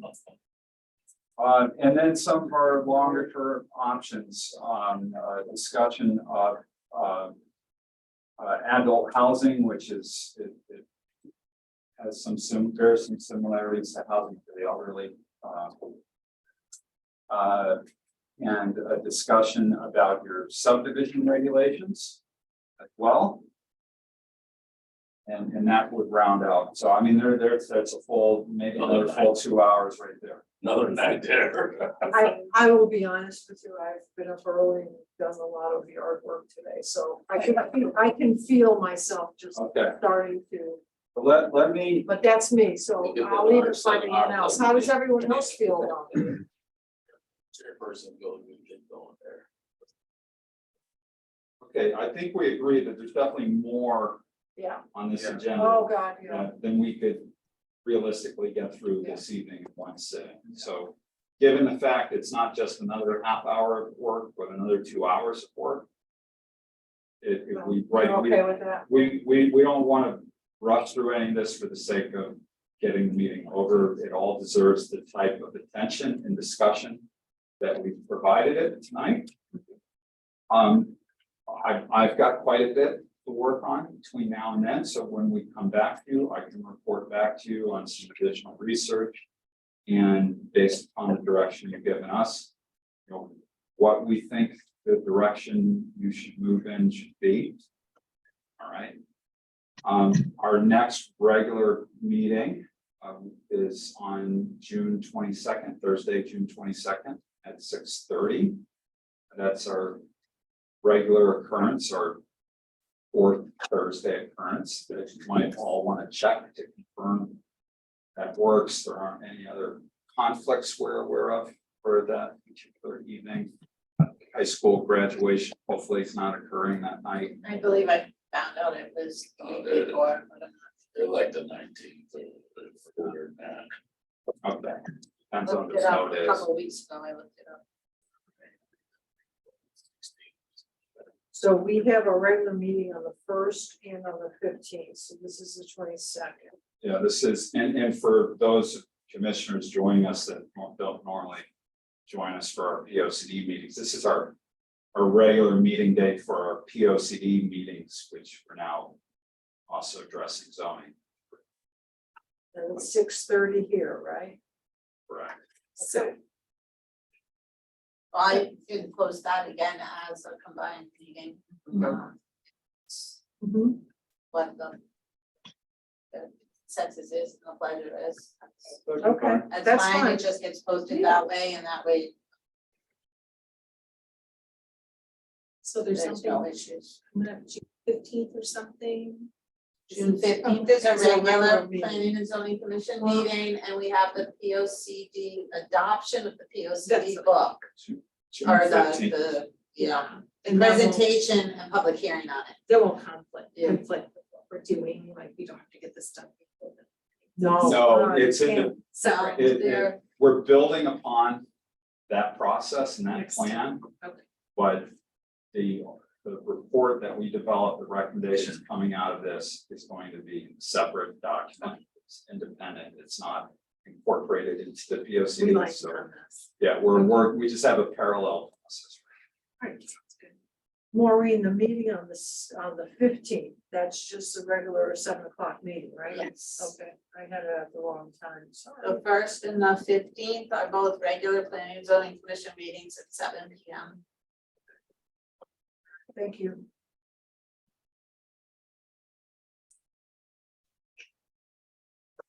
Okay, so that concludes my presentation. I'll leave it to you folks to close the meeting. Okay, so, I will make the motion to adjourn.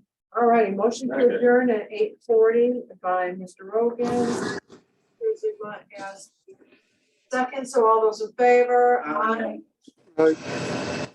Hey, Steve still awake. No, yeah, he's awake, he's awake. Oh, I'm still here. I'm driving right now. All in favor, Looking aye. for So moved. graduation. At least Steve's awake. Yeah. I didn't realize my headset had a microphone. Good night. Have a good night, everybody. 9. Never let that one down, will you? Eh,